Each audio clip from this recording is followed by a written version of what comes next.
ගමන් කරන සිද්ධ බලකාර ගම්භාර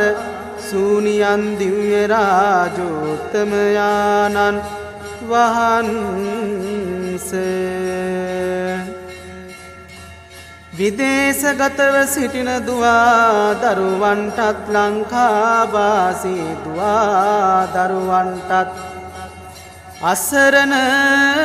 මේ හැම කෙනාටමත්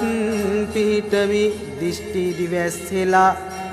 බල වදාරා නොදැන කළ වරදක් ඇතත් කමාවී මාගේ අදහස් ඉෂ්ට කරදී වැඩ වදාරන සේක්වා